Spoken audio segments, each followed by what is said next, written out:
चलिए सर, आज हम लोग स्टडी करने वाले हैं एक न्यू टॉपिक के बारे में जिसका नाम है relation between delta G and E cell. तो आज हम लोग स्टडी क्या करेंगे कि डेल्टा जी और ई सेल के बीच में क्या रिलेशन होता है। और ये तो हम लोग तब जानेंगे जब हम ये जानते हो कि डेल्टा जी क्या होता है और ई सेल क्या होता है। और डेल्टा जी और ई सेल के बारे में तो तब जानोगे जब इनका नाम जानोगे। तो पहले नाम जान लेते हैं।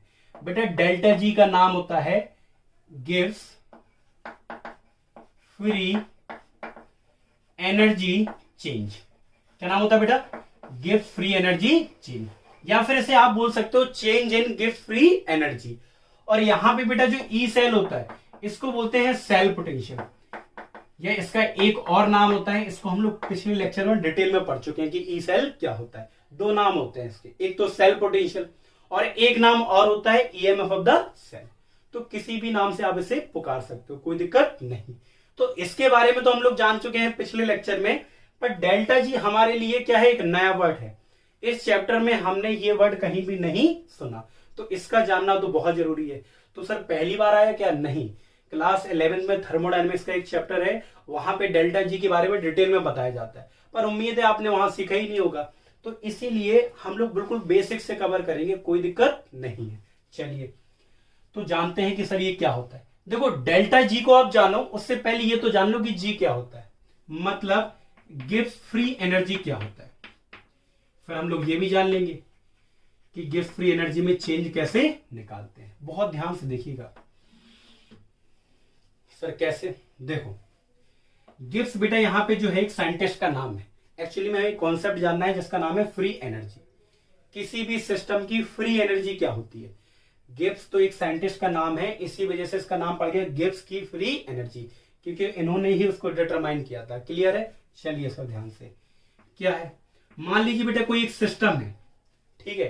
अगर उस सिस्टम के पास कुछ ना कुछ स्टोर्ड एनर्जी है, और मान लीजिए वो स्टोर्ड एनर्जी है 100 किलो जूल। कोई भी एक सिस्टम है, उसके पास जो स्टोर्ड एनर्जी है वो है 100 किलो जूल। क्लियर है? तो अगर मान लो इस सिस्टम को वर्क करना है, तो ये सिस्टम क्या इस पूरी टोटल एनर्जी को यूज कर लेगा वर्क करने में? कहने का मतलब, बहुत ध्यान से सुनना, इस सिस्टम के पास खुद की जो एनर्जी है, स्टोर्ड एनर्जी, वो 100 किलो जूल है। अब अगर इस सिस्टम को काम करना है तो वर्क करने के लिए क्या ये पूरी टोटल एनर्जी को यूज करेगा? नहीं, कभी भी कोई भी सिस्टम अपनी पूरी टोटल एनर्जी को वर्क करने में यूज नहीं करता। अगर यूज कर लेगा तो उसके पास फिर क्या एनर्जी बचेगी? जीरो, खत्म हो जाएगा सिस्टम। मान लीजिए हम भी एक सिस्टम है, हमारे पास 100 किलो जूल एनर्जी है। अगर हमें वर्क करना हो और हमारी बॉडी वर्क करने के लिए हमारी बॉडी की जो टोटल एनर्जी वो पूरी यूज कर ले, तो बॉडी की एनर्जी बचेगी क्या? कुछ नहीं बचेगी, हालत ही खराब हो जाएगी, फिर तो हम बचेंगे नहीं। ऐसे ही है। तो कभी भी कोई भी सिस्टम अपनी टोटल एनर्जी को यूज नहीं करता, क्या करने में? वर्क करने में।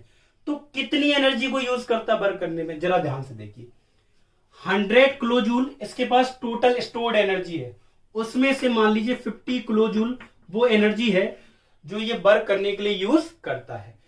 तो टोटल एनर्जी में से कितनी एनर्जी वो यूजफुल वर्क करने के लिए यूज करता है, उसी एनर्जी को बेटा हम लोग फ्री एनर्जी बोलते हैं, या दूसरे शब्दों में बोले गिव्स फ्री एनर्जी भी बोल सकते हैं। लिख लो चाहो तो definition, the energy which is freely available for doing the useful work. Total energy में से वो एनर्जी जो फ्रीली अवेलेबल है क्या? वर्क करने के लिए। कौन सी? यूजफुल वर्क करने के लिए। ऐसी एनर्जी को बेटा हम लोग क्या बोलते हैं? Gives free energy. आ गया? नहीं आ गया? सर बिल्कुल आ गया। हर सिस्टम की अलग अलग गिव्स फ्री एनर्जी होती है, ठीक है। चलिए, पर इस बात को याद रखना, कभी भी कोई भी सिस्टम अपनी टोटल एनर्जी यूज नहीं करता, क्या करने में? वर्क करने में। टोटल एनर्जी से टोटल एनर्जी का कुछ हिस्सा, कुछ पार्ट यूज करता है क्या? वर्क करने में, और उसी एनर्जी को क्या बोलते हैं? Free energy. और अगर किसी सिस्टम के पास फ्री एनर्जी है तो वो सिस्टम अपने आप काम करता है। तो आप लोगों ने दो वर्ड सुने होंगे, स्पॉन्टेनियस और नॉन स्पॉन्टेनियस। कौन सी? स्पॉन्टेनियस मतलब जो प्रोसेस अपने आप काम करती है, और नॉन स्पॉन्टेनियस का मतलब जो प्रोसेस अपने आप काम नहीं करती है। तो बेटा जिस सिस्टम के पास फ्री एनर्जी होती है वो फ्री एनर्जी का यूज करके वर्क करता है, अपने आप वर्क करता है, वो सिस्टम स्पॉन्टेनियस कहलाता है। आ गया? नहीं आ गया? कहने का मतलब है कि अगर जैसे गैल्वेनिक सेल है तो गैल्वेनिक सेल अपने आप काम करता है, तो इसका मतलब क्या है, उसके पास खुद की कुछ फ्री एनर्जी होगी जिसका वो यूज करता है वर्क करने में। आ गया नहीं आ गया सर? बिल्कुल आ गया नहीं आ गया? वही प्रोसेस स्पॉन्टेनियस होती है जिस सिस्टम के पास क्या हो बेटा, खुद की फ्री एनर्जी। चलिए अब हम लोग जानते हैं कि गिब्स फ्री एनर्जी चेंज कैसे निकालते हैं। ध्यान से देखिए, तो ये क्या है, ये है गिब्स फ्री एनर्जी इस सिस्टम की। अब इस एनर्जी का यूज करके इसने कुछ वर्क किया, और वर्क किया तो एनर्जी इसकी डिक्रीज होगी नहीं होगी सर? बिल्कुल। और अब एनर्जी इसकी फ्री एनर्जी पहले 50 किलो जूल थी, अब इसने कुछ वर्क कर लिया, अब एनर्जी इसकी कितनी होगी, 40 किलो जूल। तो कितने जूल वर्क कर लिया, पहले 50 किलो जूल था, अब 40 किलो जूल, तो 10 किलो जूल। जितनी एनर्जी कम होती है उतना उसने क्या किया, वर्क।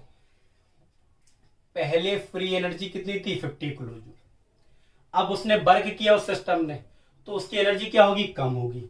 कम होगी कितनी होगी, 40 किलो जूल। कितना वर्क किया, 10 किलो जूल वर्क करने पर उसकी फ्री एनर्जी घट के कितनी होगी, 40 किलो जूल। तो अगर मैं आपसे पूछूं तो यहां पे गिब्स की फ्री एनर्जी में कितना चेंज आया, पहले बेटा 50 थी, बाद में 40 हो गई, और हमें डेल्टा निकालना हो तो फाइनल माइनस इनिशियल करते हैं, मतलब 40 माइनस 50, तो कितना आएगा, -10 किलो जूल। आया नहीं आया? आ गया नहीं आ गया? इस पॉइंट से आपको बताओ एक इंफॉर्मेशन मिली नहीं मिली सर? बताइए क्या? जितना कोई सिस्टम वर्क करता है, जितना कोई भी सिस्टम वर्क करता है, उतना ही उसकी फ्री एनर्जी में चेंज आता है। देखो डेल्टा जी की वैल्यू और डब्ल्यू की वैल्यू सेम है नहीं है? तो डेल्टा जी की वैल्यू और डब्ल्यू की वैल्यू क्या है, सेम है, बट इसमें माइनस, इसमें माइनस नहीं है। तो माइनस क्या इंडिकेट करता है सब? माइनस इंडिकेट ये करता है कि गिब्स फ्री एनर्जी डिक्रीज होती है।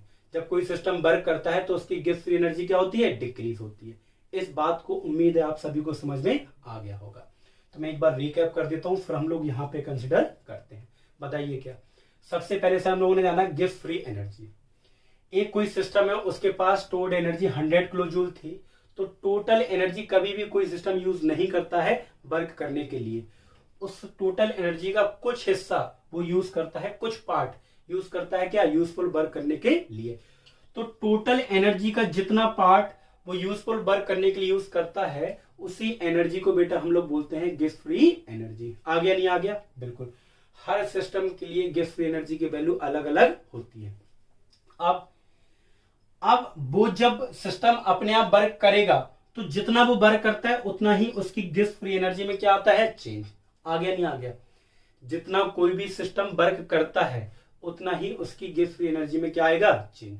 तो गैल्वेनिक सेल बेटा क्या होता है, स्पॉन्टेनियस होता है। स्पॉन्टेनियस है, इसका मतलब क्या है, उसके पास खुद की कुछ फ्री एनर्जी होगी, और जब वो फ्री एनर्जी से क्या करता होगा, वर्क करता होगा। तो सेल कौन सा वर्क करता है, इलेक्ट्रिकल वर्क करता नहीं करता सर? बिल्कुल। इसी को यूजफुल वर्क होता है, इलेक्ट्रिकल वर्क। मतलब जो गैल्वेनिक सेल है वो कौन सा वर्क करता है, इलेक्ट्रिकल वर्क। जितना वर्क करेगा उतनी ही उसकी गिब्स फ्री एनर्जी होगी, और गिब्स फ्री एनर्जी में क्या आएगा, चेंज, डिक्रीज होगी। इसलिए क्या लगाते हैं, साइन माइनस। हमें पता है जितना सिस्टम वर्क करेगा, जितना गैल्वेनिक सेल इलेक्ट्रिकल वर्क करेगा, उतनी ही उस गैल्वेनिक सेल की गिब्स फ्री एनर्जी में क्या आएगा, चेंज आएगा। और हमें पता है कि गिब्स फ्री एनर्जी डिक्रीज होती है, तो इसके लिए क्या लगा दिया हमने, माइनस लगा दिया। आ गया नहीं आ गया सर? बिल्कुल। अब बात आती है कि इलेक्ट्रिकल वर्क कैसे निकालते हैं। तो ये फिजिक्स का कॉन्सेप्ट है। वैसे तो मैं आपको डायरेक्ट फॉर्मूला भी बता देता, पर एक बार थोड़ी सी नॉलेज ले लेते हैं। फिजिक्स में इलेक्ट्रिकल वर्क को क्या बोलते हैं बेटा, बताओ क्या फॉर्मूला होता है, चार्ज इनटू पोटेंशियल। चार्ज को कैसे नोट करते हैं, क्यू से, इनटू पोटेंशियल। अच्छा, सेल का पोटेंशियल कितना होता है, डायरेक्ट लिखे दे रहा हूं मैं, ई सेल। ठीक है सर। अब सर क्यू कैसे निकालते हैं? फिजिक्स में क्यू निकालते हैं बेटा एन इंटू ई से। निकालते नहीं निकालते हैं सर? बिल्कुल। यहां पे बताओ ई क्या है, यहां पे ई है चार्ज ऑन 1 इलेक्ट्रॉन, एक इलेक्ट्रॉन पे चार्ज, और ये है नंबर ऑफ इलेक्ट्रॉन। पर केमिस्ट्री की कहानी थोड़ी अलग होती है। फिजिक्स में एक एक इलेक्ट्रॉन को हम लोग कंसिडर करते हैं, एक इलेक्ट्रॉन, एक, और कितने इलेक्ट्रॉन है। केमिस्ट्री में एक एटम, एक मॉलिक्यूल, एक इलेक्ट्रॉन, एक आयंस को कभी कंसिडर नहीं करते। केमिस्ट्री में हमेशा मोल के लिए यूज करते हैं, हमेशा मोल। अगर कोई केमिकल रिएक्शन ऐसे लिखते भी है ना बेटा, A gives B, कभी भी याद रखना, अगर केमिस्ट्री में कोई केमिकल रिएक्शन ऐसी लिखी है उसका मतलब ये नहीं होता है कि एक मॉलिक्यूल ए रिएक्ट करके एक मॉलिक्यूल बी बना रहा है, नहीं। एक mole of A react to form 1 mole of B. Chemistry में हमेशा हम लोग मोल के टर्म में बात करते हैं, 1 का मतलब मोल होगा वहां पे, एक मोल। तो बेटा यहाँ पे हम लोग फॉर्मूला भी फिर चार्ज का एन ई नहीं लेंगे तो क्या लेंगे, यहाँ पे क्या लेते हैं, एक इलेक्ट्रॉन पे चार्ज। केमिस्ट्री में लेंगे एक मोल इलेक्ट्रॉन पे चार्ज, और बेटा एक मोल इलेक्ट्रॉन पे चार्ज होता है एफ। ये क्या होता है, एक मोल इलेक्ट्रॉन पे charge on 1 mole electron. Clear है। एक इलेक्ट्रॉन पे कितना चार्ज ई, एक मोल इलेक्ट्रॉन पे कितना चार्ज एफ। एफ की वैल्यू हम बता देंगे कितनी आती है आपको, ठीक है। यहां पे क्या लेते हैं, नंबर ऑफ इलेक्ट्रॉन, यहां लेंगे number of mole of electron. क्या लेंगे बेटा, number of mole of electron. आया नहीं आया सर, बिल्कुल आया। तो बताओ डब्ल्यू इलेक्ट्रिकल का फॉर्मूला क्या हो गया। हम लोग केमिस्ट्री में, वैसे फिजिक्स में एन ही होता, पर केमिस्ट्री में क्या यूज करेंगे, एन एफ। तो N F into E cell, ये हो गया इलेक्ट्रिकल वर्क का फॉर्मूला। अगर आपने ये लिख लिया तो मैं इसको रफ कर दूं, ठीक है। चलो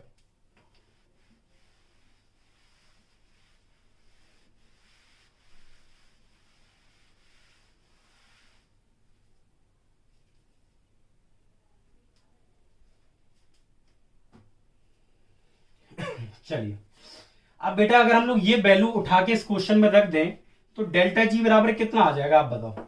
डेल्टा जी बराबर आ गया बेटा माइनस का एन एफ ई सेल। आया नहीं आया सर, बिल्कुल आया। तो डेल्टा जी क्या है अभी मैं बता चुका हूं, गैस फ्री एनर्जी चेंज। एन क्या है, अभी हल लिखा मैंने, number of mole of electron transfer in reaction. Cell reaction दी जाएगी, उसमें कितने मोल ऑफ इलेक्ट्रॉन ट्रांसफर हो रहे हैं, वही एन होगा। एफ बेटा यहां पे जो है वो है फैराडे कांस्टेंट, फैराडे कांस्टेंट, ठीक है। और एक फैराडे की वैल्यू होती है बेटा 96500 कूलम।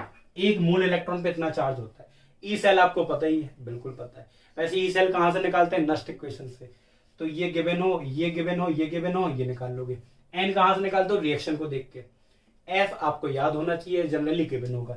ई सेल या तो आपको गिवन होगा या आप नस्ट इक्वेशन से निकाल के इसमें रख के डेल्टा जी निकाल सकते हो।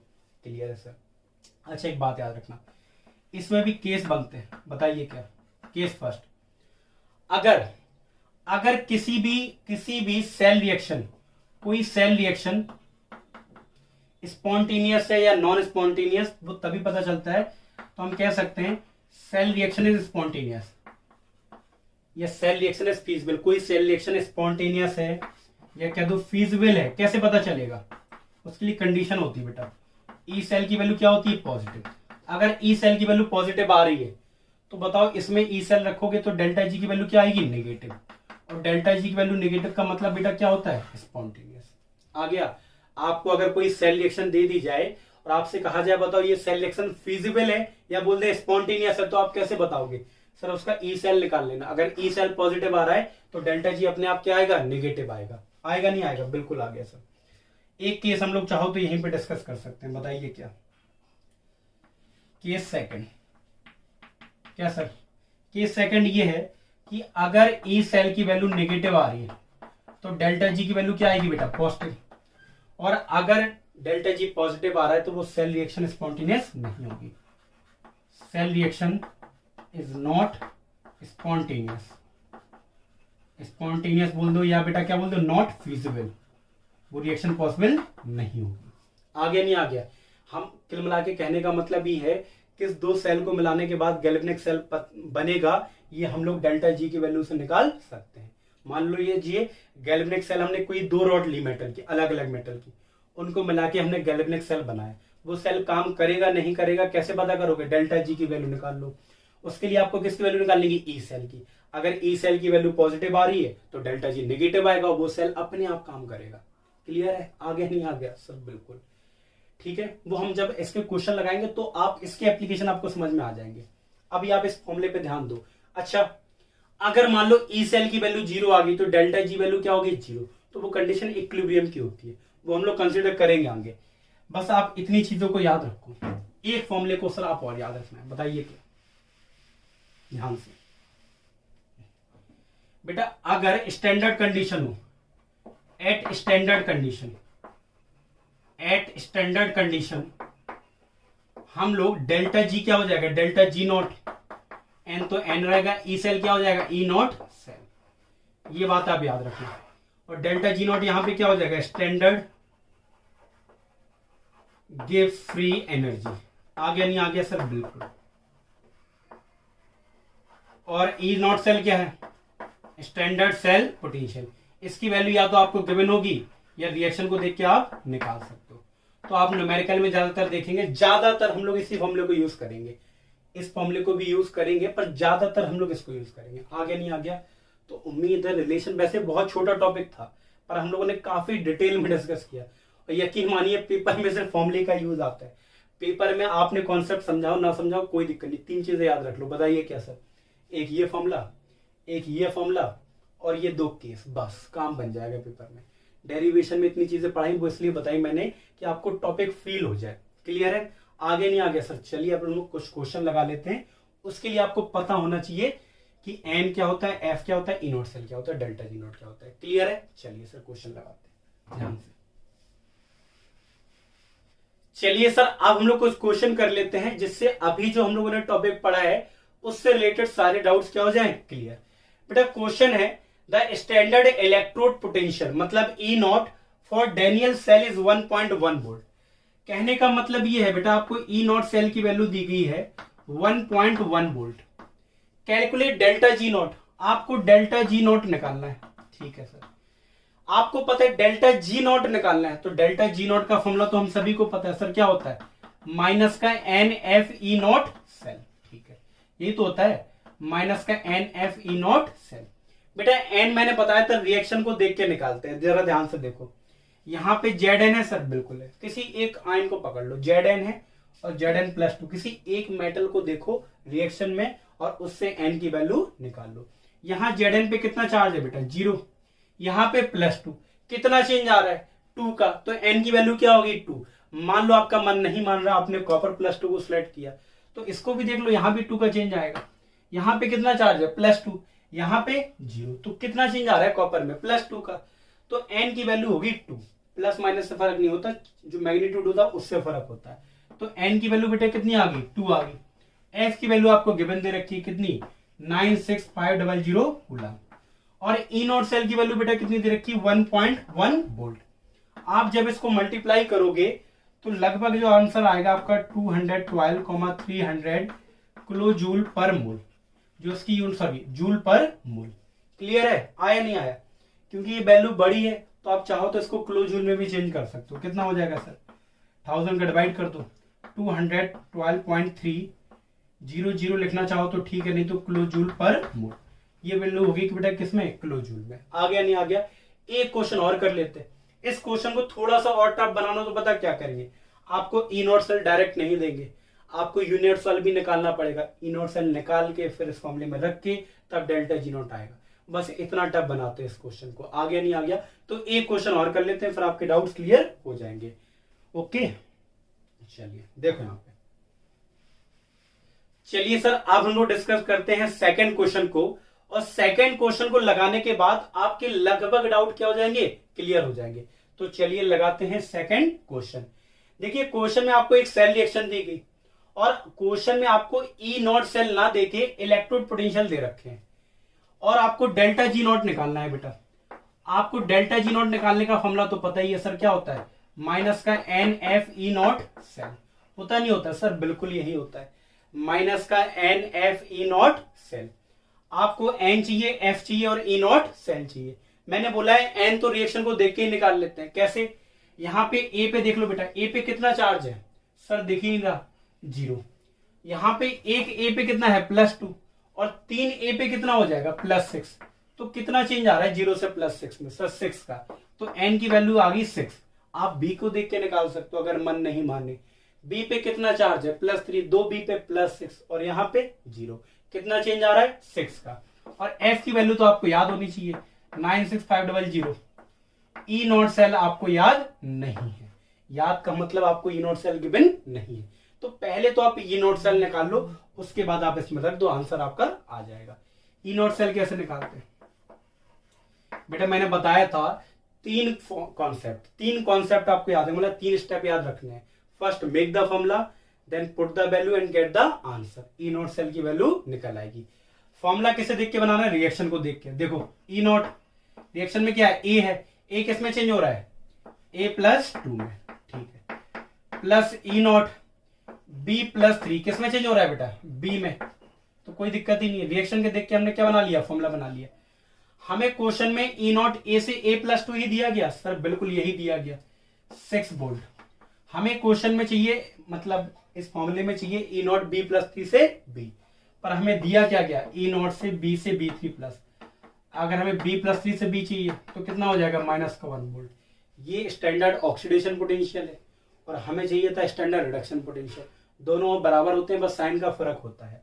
तो रख दो -1 वोल्ट, कितना आ जाएगा? 6 - 1 5 वोल्ट। क्लियर है? आप रख दो ऊपर फॉर्मूले में 6 × 9 6500 × 5, आप आएगा आंसर 289,5000 जूल पर मोल। आप किलो जूल में चेंज करना हो तो चाहो तो लगभग कितना आ जाएगा बेटा? इतना ही आ जाएगा लगभग। आप 1000 का डिवाइड कर देना 289,500 आ जाएगा। आ गया नहीं आ गया सर? बिल्कुल आ गया। चलिए सर अब हम लोग नेक्स्ट कॉन्सेप्ट पढ़ते हैं जिसका नाम है क्या? Nernst equation.